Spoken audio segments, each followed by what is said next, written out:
itu usia muda ataupun usia tua. Angkanya di Tulungagung itu cukup tinggi ya dok? Yang melakukan kemoterapi juga banyak, perempuan ataupun lelaki. Pasti punya kekhawatiran gitu loh. Sepertinya benjolan di ketiak. Nggak bisa diprediksi pastinya Betul, seperti nggak apa bisa. gitu. Segera terdiagnosis. Takut kalau diperiksakan ke Obatannya nggak hanya sekali, dari keturunan. sangat dipengaruhi oleh keturunan. Selamat sore Sobat Prima, berjumpa kembali dengan kami di Podcast Prima. Bincang Prima, saya mau sehat. Bersama saya Winda sebagai host yang akan menemani Sobat Prima dalam bincang-bincang pada sore hari ini. Dan tentunya saya tidak sendiri, saya ditemani oleh narasumber yang sangat luar biasa. Beliau adalah Dr. Andreas, selaku dokter spesialis bedah di RSU Prima Medica. Selamat sore dokter. Selamat sore Mbak Winda. Oke, gimana kabarnya dokter Andreas? Alhamdulillah sore ini baik Alhamdulillah. dan cerah langitnya sepertinya. Iya panas sekali ya dok ya Iya, tadi ya. betul. Oke, dokter Andreas kesibukannya apa nih Kesibukannya akhir-akhir ini gitu dok? akhir-akhir ini ya di rumah sakit jelas. Iya. Pokoknya rumah sakit terus. Penunggu rumah sakit nih Iya, jangan-jangan betul. dok. Oke dokter, ini hari ini kita akan membahas tentang apa nih dok? Yang membahas tentang tumor payudara. Oh, tumor payudara ya dok. Kenapa kok gitu? Karena di Tulungagung ini banyak sekali wanita, baik itu usia muda ataupun usia tua, yang terkena tumor payudara. Berarti itu angkanya di Tulungagung itu cukup tinggi ya dok ya? Secara data sih belum ada ya, tapi untuk angka kunjungan di rumah sakit itu tinggi. Dan yang melakukan kemoterapi juga banyak di Tulungagung ini. Ya, tapi kalau untuk angka kematiannya itu masih rendah ya dok ya? Kalau angka kematian tergantung ini seberapa cepat atau seberapa sigap si pasien datang ke rumah sakit untuk melakukan penatalaksanaan tentang tumor payudara ataupun kanker payudara itu sendiri. Oke, ini kita kok udah jauh banget ya dok ngomongnya ya dok. Gini aja deh, dokter menjelaskan dulu gambaran umum kanker payudara itu seperti apa? Ya, kanker payudara itu adalah kita sebenarnya tumor payudara dulu ya. Tumor payudara itu adalah semua benjolan yang tidak normal yang ada pada perempuan ataupun lelaki. Karena ada lelaki juga bisa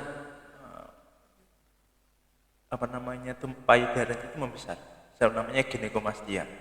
Nah, itu jadi bisa pada laki-laki, bisa pada perempuan. Tapi memang secara garis besar yang paling banyak perempuan untuk tumor payudara itu sendiri. Pokoknya semua benjolan yang ada yang nggak normal di payudara itu namanya tumor payudara. Oke, dan tumor itu bisa menjadi kanker gitu ya dok ya? Bukan bisa menjadi, tergantung awal selnya.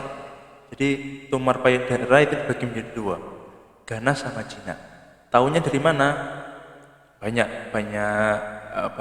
faktor. Yang pertama bisa dari USG, bisa dari klinis, tapi untuk pastinya itu dengan pemeriksaan patologi anatomi. Patologi anatomi juga bisa banyak, bisa dengan FNAB, tapi itu kurang disarankan untuk pemeriksaan FNAB pada tumor payudara.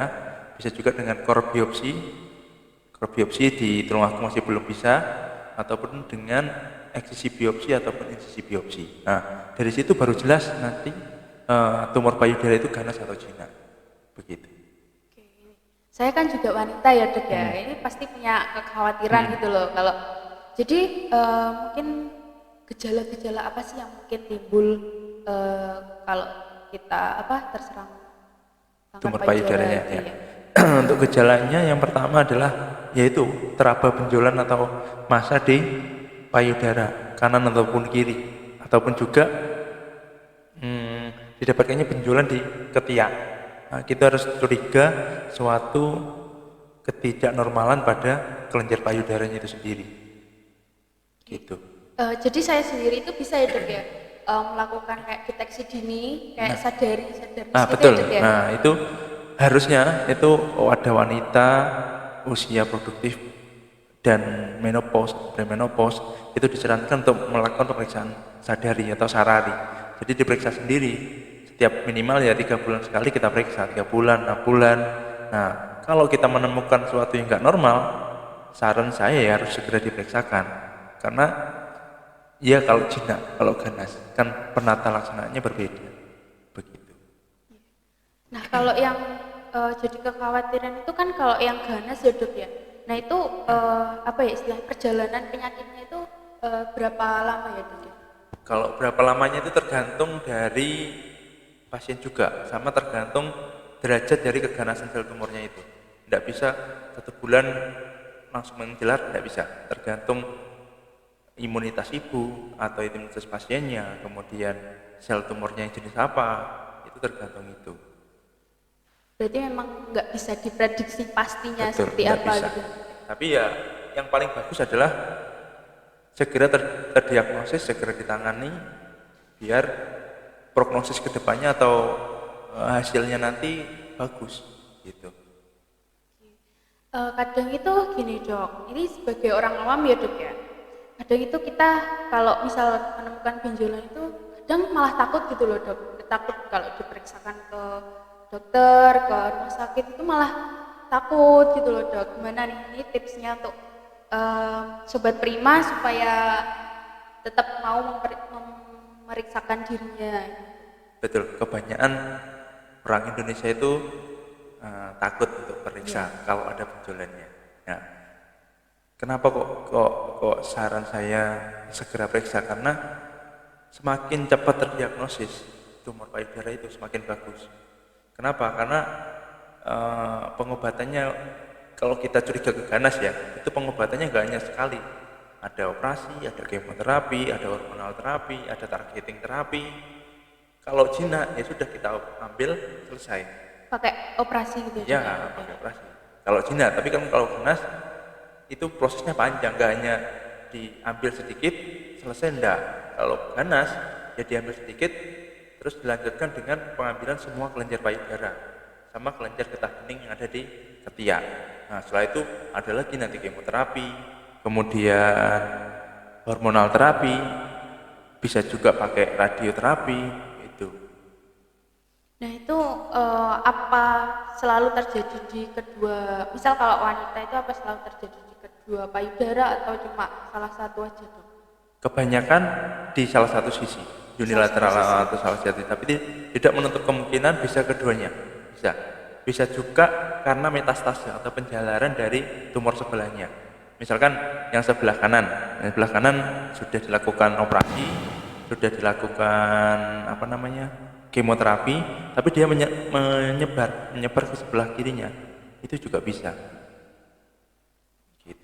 Nah kalau untuk resikonya sendiri dok, ini sebenarnya penyebabnya dari kanker payudara itu apa sih? Apa dari keturunan atau apa? Betul Mbak Wida, jadi kanker payudara itu sangat dipengaruhi oleh keturunan. Jadi kalau misalkan suatu pasien itu cewek kan, pasti kita ngomongnya cewek aja ya, yang cewek dengan ibu yang punya riwayat kanker payudara juga. Nah, seorang wanita anaknya itu harus sangat aware, sangat antisipasi bila dia terjadi kanker payudara juga, karena memang itu sangat berpengaruh terhadap keturunannya itu. Selain keturunan, bisa juga dipengaruhi oleh hormonal. Hormonal apa contohnya seperti pemakaian KB, itu juga pengaruh terhadap terjadinya kanker payudara. Nah ini Gitu. bicara hormonal tentang KB itu, KB apa sih dok yang mungkin bisa menyebabkan itu? Bukan menyebabkan sih, itu faktor resiko. Okay, bukan faktor menyebabkan. resiko, Oleh okay. menyebabkan banyak orang yang nggak mau KB. Nah, Okay. faktor resiko terjadinya kanker payudara. Semua hormonal. Tapi kalau IUD itu bukan hormonal ya. Jadi IUD bukan faktor risiko terjadinya kanker payudara. Kalau di rumah sakit Prima sendiri dok, ini pernah nggak menemui pasien dengan kanker payudara? Pernah. Jadi angka kejadian di Tulungagung sendiri itu lumayan banyak ya untuk tumor payudara. Tapi di pasien Prima untuk ditindakan operasinya hanya bisa operasi, belum bisa dilakukan kemoterapi ataupun hormonal terapi. Nanti kita rujuk ke fasilitas yang lebih lengkap untuk tindakan selanjutnya. Tapi untuk kalau operasi itu bisa. Kebanyakan pasiennya dokter itu rentang usia berapa dok? Kalau yang perempuan? Tergantung. Jadi kalau tumor payudara yang jinak biasanya usia produktif, usia sekitar 16 sampai ke 45 tahun. ke 30 atau 45 tahun. Tapi kalau ganas itu biasanya lebih ke usia tua. Tapi akhir-akhir ini banyak didapatkan kanker ganas pada wanita, kanker payudara itu di usia muda. Akhir-akhir ini lumayan banyak ditemukan di rumah sakit sekitar Tulungagung. Iya. Kan tadi kita udah bicara panjang lebar ya dok ya tentang tumor payudara itu. Mungkin dari dokter Andreas sendiri selaku spesialis bedah mungkin ada tips dan trik untuk sobat Prima itu mengenai tumor payudara. Yang jelas yang paling penting adalah bagaimana kita sendiri atau pasien mendeteksi adanya benjolan terhadap dirinya sendiri itu sesegera mungkin. Kalau sudah terdeteksi adanya suatu benjolan, diharapkan si pasien itu segera periksa, bukan malah takut untuk periksa ke dokter, karena biar tahu ini benjolannya jinak atau ganas. Kalau misalkan jinak, ya segera diambil, akan tindakannya selesai. Tapi kalau ganas, akan ada penata laksanaan selanjutnya. Jadi diharapkan segera periksa, segera tahu, segera ditangani, dan prognosis kedepannya akan bagus. Gitu. Banyak juga kanker payudara dengan prognosis yang bagus asalkan ditata laksana dengan bagus juga dan tidak late diagnosis atau terdiagnosis yang lambat. Gitu. Dan jangan dibawa ke alternatif, saran saya begitu, karena banyak orang Tulungagung yang memilih obat alternatif dulu daripada medis. Betul. Oke, baik sobat Prima, kita sudah di penghujung acara pada sore hari ini. Terima kasih kepada Dr. Andreas yang telah meluangkan waktunya untuk hadir di podcast Prima ini. Mudah-mudahan apa yang disampaikan oleh Dr. Andreas ini bisa bermanfaat buat sobat Prima semuanya. Amin. Terima kasih, sampai ketemu lagi di episode berikutnya dengan narasumber yang lebih menarik lagi dan dengan tema-tema yang lebih menarik seputar dunia kesehatan. Bincang Prima, saya mau sehat.